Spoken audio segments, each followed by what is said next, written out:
Sir, Pulwama हुआ, उसका दर्द, उसका सबक कितना सीखा नहीं सीखा, ये पहलगाम ने बता दिया।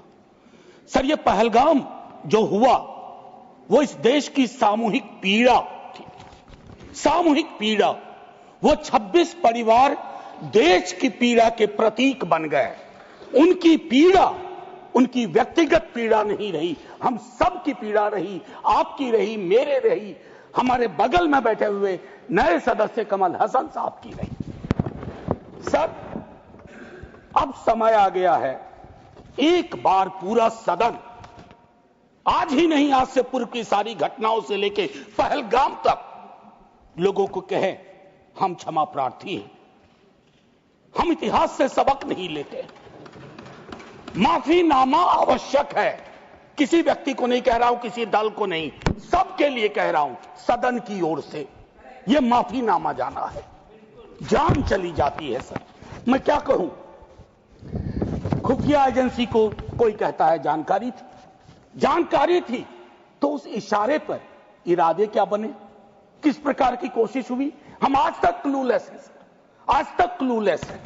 और एक और मैं चीज कह करके आगे बढ़ूंगा, राष्ट्रीय सुरक्षा महज नारा नहीं, एक नैतिक कर्तव्य और एक जिम्मेवारी है, सिर्फ स्लोगनियरिंग नहीं है। हमने राष्ट्रीय सुरक्षा, राष्ट्रीय मुद्दे को स्लोगनियरिंग का विषय बना दिया। एक और डिस्क्लेमर दे करके मैं अपनी बात, सर, ये पहलगाम के बाद जब चूंकि सदन नहीं बैठ रहा था तो मैंने लगातार लेख भी लिखे। एक लेख लिखा था सर, यूनिटी इन ग्रीफ। इस देश की एक खूबसूरती है सर, कोई आपदा आती है, कोई सामूहिक इस प्रकार की चीज होती है, यह देश एक जैसा सोचने लगता है सर, एक जैसा सोचने लगता है। कोविड ने एक किया था, इस तरह के हादसे भी एक कर देते हैं हम लोगों को। लेकिन सर, ये जो national unity in the times of grief है, it should become a kind of shield to protect the government from valid criticism. ये फर्क है ना सर, ये फर्क मैं समझता हूं कि एक परिपक्व लोकतंत्र में यह अंतर स्पष्ट होना चाहिए कि सैन्य सेवा और राजनीतिक नेतृत्व अलग अलग चीज है। कॉन्फ्लेट करते हैं पाकिस्तान के लोग। कल ही मिलिंद भाई बता रहे थे, यह हालांकि बहुत पिटा हुआ डायलॉग है कि all Nations have an army, Pakistani army has a nation. हमारी आर्मी की खूबसूरती रही, जैसा मानस ने कहा अभी, they don't wear any religion, any ideology on their sleeves, in their hearts, everywhere it is the tricolor. हमारा अप्रोच भी वही होना चाहिए। मैं क्यों कह रहा हूं सर ये बात, और क्यों कहने के लिए मजबूर हुआ हूं सर, जब पहलगाम में हुआ वो आतंकी हमला, उस हमले के बाद एक ट्विटर हैंडल लिखता है, उन्होंने धर्म पूछा, जाति नहीं। सर, लोग तो गवाए, हमने अपने लोग गवाए, 26 परिवार के चिराग बुझ गए, लेकिन भारत माता भी छलनी हो गई उस ट्वीट के बाद। मकसद में कामयाब हो गए थे वो लगभग, क्योंकि उस बुलेट में बारूद के साथ नफरत की बारूद भी थी। लेकिन भला हो इस मिट्टी का, इस हिंदुस्तान की मिट्टी का, उसने बारूद के साथ आए नफरत के उस संदेश को नकार के रख दिया। कहीं वो नहीं हुआ जिसकी उनको उम्मीद थी, बल्कि बाद में इस बात पे आता, बल्कि भारतवर्ष ने एक संदेश दिया। जब सोफिया कुरैशी जी और व्योमिका सिंह जी ब्रीफिंग के लिए आती थी, हम सब का गर्व से सीना फूल जाता था। वो मेरा हिंदुस्तान है, मुझे वही हिंदुस्तान चाहिए। ये हिंदुस्तान, ये उस्मान, लैंड ऑफ नौशेरा, इसका मजहब पूछ करके इसकी देशभक्ति पर शक करना, देश को कमजोर करना। Please please let me speak. आज मैं किसी दल के दायरे से नहीं बोल रहा हूं, लेट मी स्पीक। सर, मैं एक बात कहना चाहता हूं, मैं नहीं चाहता हूं कि यह बहस, अक्सर मैं देखता हूं मेरा वाला आंकड़ा, हमारे में इतनी गिरावट आ गई, उतनी गिरावट आ गई, आपके टाइम में इतना होता था, मेरे टाइम में इतना होता था। जिंदा लोग आंकड़े नहीं होते हैं, उसको आप आर्काइव में नहीं भेज सकते हैं कि फलाना मर गया, आंकड़ा है, आंकड़ा नहीं होता है। घर का चिराग बुझता है, बूढ़े माता पिता को खोने के बाद भी वैक्यूम रहता है। हम कभी मुआवजे, श्रद्धांजलि, पुष्प के आगे कभी ये नहीं सोचते हैं कि ये वैक्यूम, ये कैसे ये वॉइड फिल इन होगा। मैं एक चीज कहना चाहता था महोदय, सच तो यह है कि जवाबदेही तय नहीं होती है। मैं अक्सर देखता हूं, मैंने अपने नेता से भी पूछा, कुछ पार्थिव शरीर बिहार आ रहे थे, हमने पूछा, मैं नहीं था, सर क्या होता है, पार्थिव शरीर पे जाते हैं, फूल बरसाते हैं, रीद लगता है एक सर, कई कैमरे होते हैं, लेकिन इंसानी जिंदगी के वैक्यूम को हिंदुस्तान क्या विश्व में कोई कैमरा उस वैक्यूम को नहीं भर पाता है। वैसे कैमरे का इजाद नहीं हुआ है सर। हम इस नजरिए से क्यों नहीं सोच सकते। कल मैं थोड़ा तारतम्य मेरा टूट रहा है, मैं सिर्फ ये कहना चाहता था सर कि अगले दिन बिजनेस एज यूजुअल हो जाना ठीक नहीं। आज हुआ, कल बिसरा दिए, बिजनेस एज यूजुअल। राजनीति के लिए हमेशा वक्त है। अरे हम आप आतंक पे, सेना के शौर्य पे राजनीति करके क्या करेंगे। हमारे पास राजनीति के लिए लोकोन्मुख मुद्दे हैं, उस पर बात होगी। कभी आप चुने जाओगे, कभी आप नहीं चुने जाओगे, कभी ये चुने जाएंगे, कभी नहीं चुने जाएंगे। लेकिन सेना का मान और शौर्य एक ऐसी चीज है। सर कल माननीय प्रधानमंत्री जी ने लोकसभा में, मैं सुन रहा था, उन्होंने एक बात कही, मैं भारत का पक्ष रखने आया हूं। ये संसद तो भारत की है, पक्ष और विपक्ष दोनों भारत के हैं। भारत का पक्ष तो इंटरनेशनल फोरम पर रखा, गुडविल मिशन में तमाम सदस्य गए, भारत का पक्ष रखा। आपको सरकार का पक्ष रखना चाहिए था। आपके समक्ष प्रश्न था, जो सरकार से प्रश्न थे, भारत माता से नहीं थे, भारत वर्ष से नहीं था, भारतीय सेना से नहीं थी। ये एक जो चीज होती है। और सर मैंने लिखा, कई बार लिखा, इस सदन में भी कहा है, फिर दोहरा रहा हूं, government is not the nation.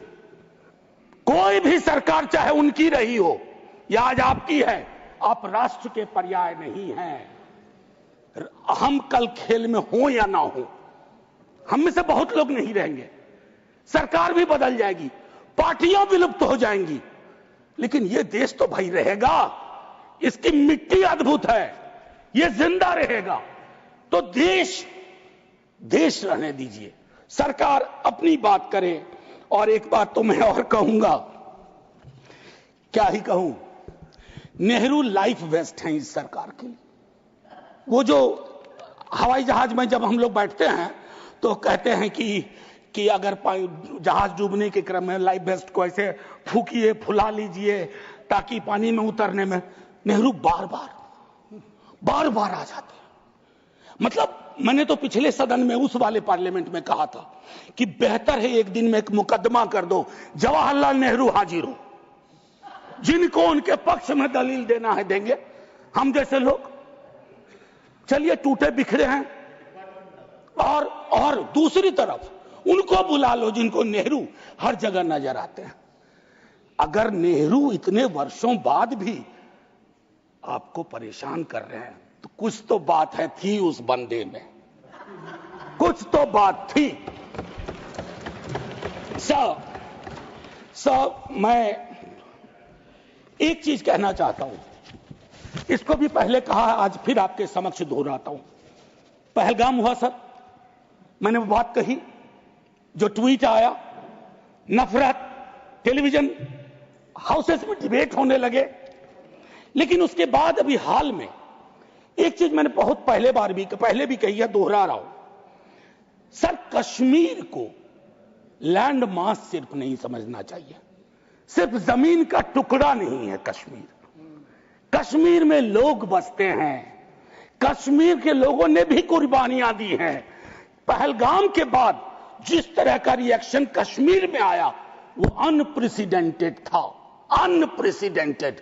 लोग रो रहे थे, कंधा दे रहे थे, बचा रहे थे, अपनी दुकानों के शटर डाउन कर दिए।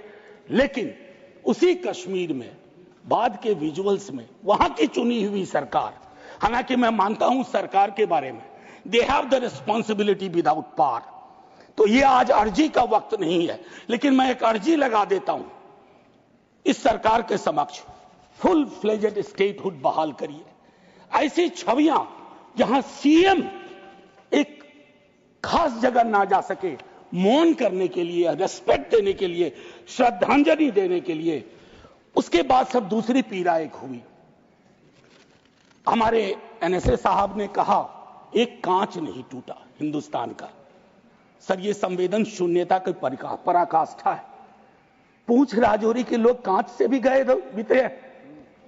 मुझसे ज्यादा पूंछ राजौरी को आप जानते हैं माननीय चेयरमैन साहब, कितने लोग हमने गवा दिए। उसके बाद मुझे लिखना पड़ा, प्रिय कांच तुम कितने धन्य हो, तुम्हारा जिक्र हो रहा है, जिनको खो दिया उनका कोई जिक्र नहीं हो रहा।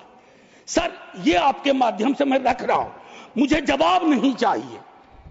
फॉरेन पॉलिसी को लेकर के विदेश मंत्री जी नहीं है, मैं एज ए कैरियर ब्यूरोक्रेट उनका बड़ा फैन था। मैं राजनीति में नहीं था, फॉलो करता था उनको, लेकिन मैं देख रहा हूं और मैं उनको सिर्फ दोष नहीं दूंगा, क्योंकि ये जो कैबिनेट है जिसमें आत्ममुग्धता का भी पुट है, उसमें कलेक्टिव रिस्पॉन्सिबिलिटी का नोशन गायब सा हुआ है। मैं सिर्फ ये कहूंगा, अभी हाल में बॉन्डुंग कॉन्फ्रेंस की एनिवर्सरी थी 18 से 24 अप्रैल, पहली बार इस देश में उस एनिवर्सरी को याद नहीं किया गया। वो एनिवर्सरी क्या थी सर? एफ्रो एशियन कंट्रीज 55 में जुटे थे, उससे नॉन अलाइन ग्रुप का जन्म हुआ था, बिसरा दिया सब। भाई हम इमीडिएट में देखते हैं अपनी विदेश नीति को। सर हम तो बहुत गरीब गुरबा देश थे, लेकिन धौंस से बोलते थे बड़े बड़े मुल्कों को माइंड योर बिजनेस। कहां आ गए सर हम कि गाजा के रेजोल्यूशन पे हम एब्सटेन कर जाते हैं दुनिया के गिने चुने देशों में। मानवता का सवाल है, भारत ने मानवता के सवाल से कभी मुंह नहीं मोड़ा है। कौन से भारत का निर्माण हो रहा है ये मैं, और एक और चीज कहूं, हम लोग बचपन में एक डायमंड पॉकेट बुक्स में चाचा चौधरी पढ़ते थे। हाँ, तो ये अमेरिकन जो प्रेसिडेंट हैं उनमें मुझको चाचा चौधरी के सारे नेगेटिव गुण दिखते हैं। उनको एक चौधराहट सवार हो गई है। अब खड़गे साहब कल कह रहे थे मेरा स्पीच खत्म होते होते 30वीं बार बोल देगा, अखबार में छपने से पहले 30वीं बार बोल गया वो व्यक्ति, और अभी कोई गारंटी नहीं है, मैं बैठूंगा बाहर जाऊंगा सुना कि 32 बार बोल चुके हैं अब तक। सर मैं इसलिए कह रहा हूं इसका प्रतिकार सूत्रों के हवाले से ना हो कि सूत्र कह रहे हैं कि उन्होंने दखल नहीं दिया। सूत्र नहीं, ये सूत्र आजकल बहुत उत्पाती हो गए, खबरें सीधे नहीं आती हैं, सूत्रों के माध्यम से आती हैं। तो मैं आग्रह करूंगा, प्रतिकार के लिए मैंने एक प्रपोजल रखा हुआ है, I will come to that. लेकिन मैं एक चीज और कह करके, डिप्लोमेसी ट्रायल बैलून भी ना हो सर अभी तो। और एक और चीज सर, डिप्लोमेसी के संदर्भ में सर, इतनी मित्र विहीनता इस देश की कभी नहीं रही। आपने गुडविल मिशन पूरी दुनिया में भेजा, बहुत अच्छा निर्णय था। इस रेजिम में पहली बार इस तरह का मिशन हुआ था। ऐसे मिशन लगातार भेजिए, कॉन्फ्लिक्ट टाइम और नो कॉन्फ्लिक्ट टाइम, लेकिन ऐसे गुडविल मिशन अपने देश में भी भेजिए जहां एक कर्नल को सिर्फ उसके नाम सरनेम की वजह से एक मंत्री अपशब्द अशोभनीय टिप्पणियां करता है, तो गुडविल मिशन तो इस देश को चाहिए। हमारा गुडविल इस देश में हमने खत्म कर दिया है। और मैं एक चीज कहना चाहूंगा कि एक शेर है बड़ा मशहूर, वतन की पासवानी जानो ईमान से भी अफजल है, वतन की पासवानी जानो ईमान से भी अफजल है। मैं अपने मुल्क की खातिर कफन भी साथ रखता हूं। ये किनके लिए है? जिनको संदेह की दृष्टि से देखा जाता है कि भारत के लिए प्रेम है कि नहीं है, वगैरह वगैरह। माननीय